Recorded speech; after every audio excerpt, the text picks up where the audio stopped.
this girl got kidnapped, and I want to see what happened. November 28, 1993. It was 2 months after Pollock Class was kidnapped that authorities got their first real lead. In Sonoma County, a sheriff's deputy was called out to the house of Dana Jaffe. It sat at the end of a long, winding drive off Pithian Road.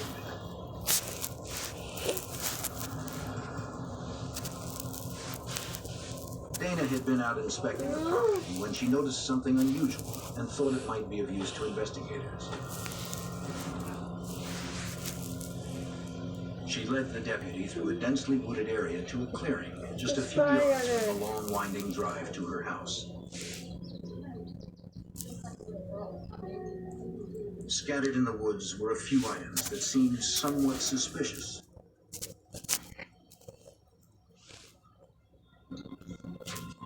There was a large piece of silk cloth that had been fashioned into what appeared to be a hood.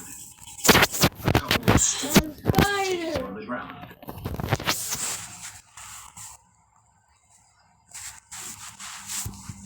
A pair of young girl's tights had been tied into a knot, and human hair was entangled in the knot. Other debris surrounded the area. Is that a snake? It's closed. Then Dana recalled the night she'd caught a trespasser on her property not far from where they stood. That's closed. It was nearly 2 months before. It all started when Dana's babysitter, Shannon Lynch, had left Dana's house and was making her way back down the long driveway. A man was walking down the middle of the private drive. His stranded pinto was off to the side. He said that he was stuck and insisted that she get out of her car and help. He also wanted to know what was up the drive. But Shannon immediately sensed something wasn't right. She'd later describe him as looking like a wild man. She drove on, leaving him there, determined to get to her phone.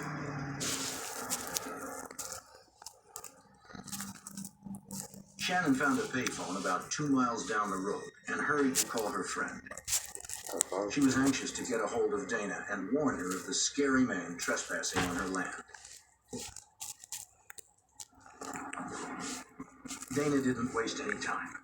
She grabbed her daughter and a baseball bat and took off down the hill. She saw the car, like Shannon had said, but the strange man was nowhere in sight. She continued down into town and called the police.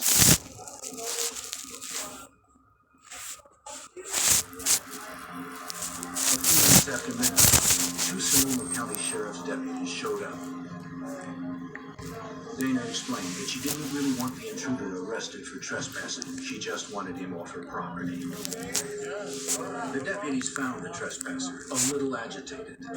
There was alcohol on his breath, and he was sweating profusely. There were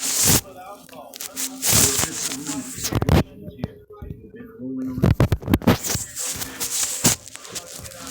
He told them that he'd been out sightseeing when he realized that he was on private property. When he tried to turn around, he got his car stuck on the side of the drive. He blurted out that he'd been under the car trying to free it, but the deputies didn't believe it. The way his car was trapped, there wasn't enough room for a person to get underneath. The deputies administered some roadside sobriety